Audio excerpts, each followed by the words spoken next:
Hi అండి. ఈరోజైతే నేను ఎగ్గు, ఉల్లిగడ్డ కర్రీ చేయబోతున్నా. మా పాపకైతే చాలా ఇష్టం. ఇది హాస్టల్ నుంచి వస్తుంది. ఆమె వస్తుందనే నేను ఈరోజు చేస్తున్నా.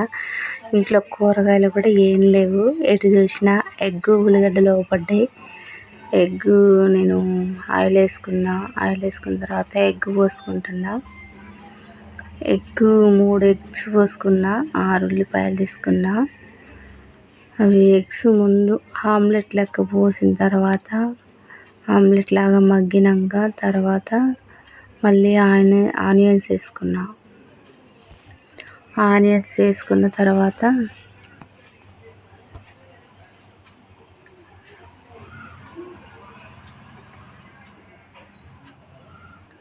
మూడు ఎగ్స్ వేసుకున్న తర్వాత మూత పెట్టుకొని కొంచెం అవి ఆమ్లెట్ లెక్క అయిన తర్వాత మళ్ళీ మూత తీసుకొని అది కొంచెం దాని మీద ఆయిల్ పడేటట్టుగా అటు ఇటు ఊపితే కొంచెం మంచిగా ఉంటుంది. ఆయిల్ పడితే కొంచెం పొంగుతుంది ఆమ్లెట్. తర్వాత మళ్ళీ ఇక మూత తీసుకొని కొంచెం అటు ఇటు కలిపి దాంట్లో ఆనియన్స్ వేసుకోవచ్చు.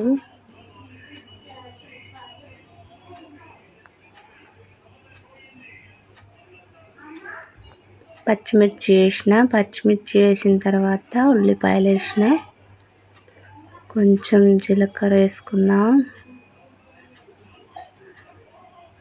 నేనైతే పసుపు ముందు వేయనండి. ఉల్లిగడ్డలు కొంచెం మగ్గిన తర్వాత పసుపు వేస్తా. ఎందుకంటే పసుపు ముందు వేస్తే ఆమ్లెట్కే పట్టేస్తుందని నేను పసుపు ముందేను. అంటే ఎగ్గు కర్రీలోనే, మిగతా కూరలలో కాదు.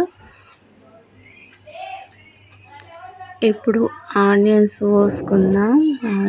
పోసుకున్న తర్వాత బాగా మగ్గబెట్టుకోవాలండి.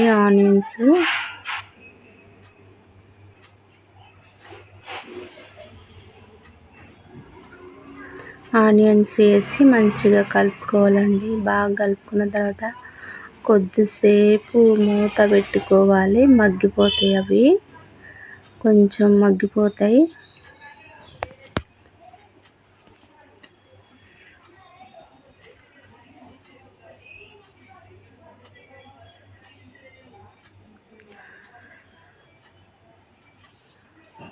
తర్వాత మూత తీసి బాగా మంచిగా మగ్గిపోయినాయి చూసారా ఎలా ఉన్నాయో. కొంచెం లైట్గా పసుపు వేసుకొని అవి కలిసేంత మట్టికి కలుపుకోవాలండి.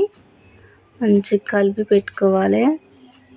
అది చూసారా ఆమ్లెట్ ఉంది.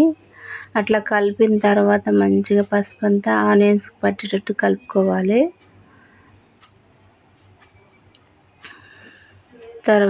కలిపిన తర్వాత మళ్ళీ నేనైతే మూత పెట్టుకొని కాసేపు ఉడకబెట్టుకున్నా.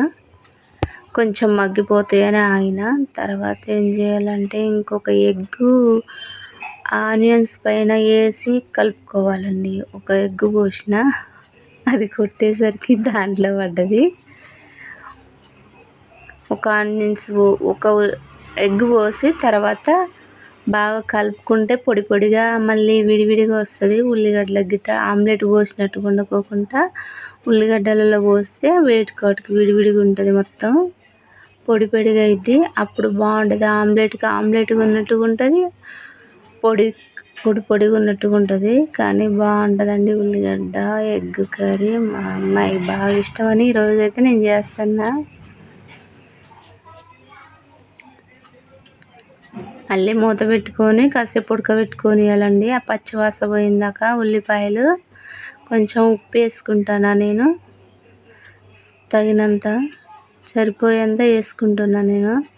అది బాగా మంచిగా కలిపి ఉల్లిగడ్డలు పట్టేటట్టుగా మంచిగా కలుపుకొని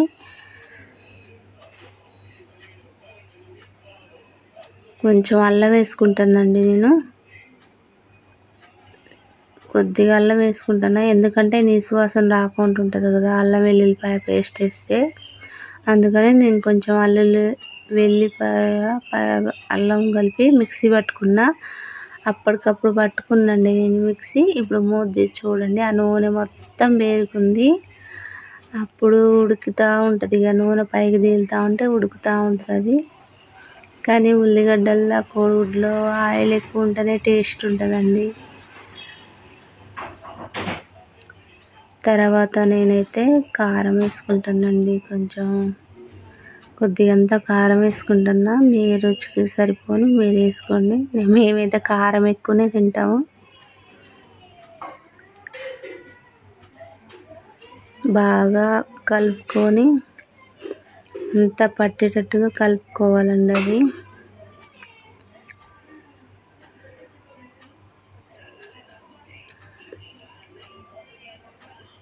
మొత్తం కలిసేలాగా నేనైతే కలుపుకుంటున్నా.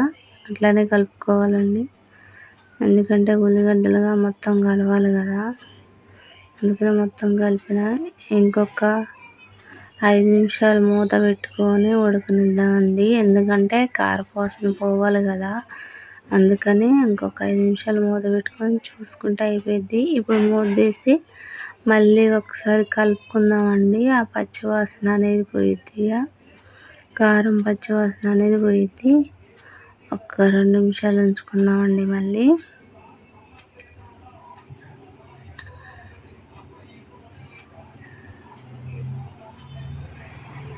ఉప్పు సరిపడా, కారం సరిపడా వేసుకున్నాండి. మీకు కారం తక్కువ తినే వాళ్ళైతే తక్కువ వేసుకోండి. మేము ఉప్పు కారం అయితే మంచిగా తింటామండి.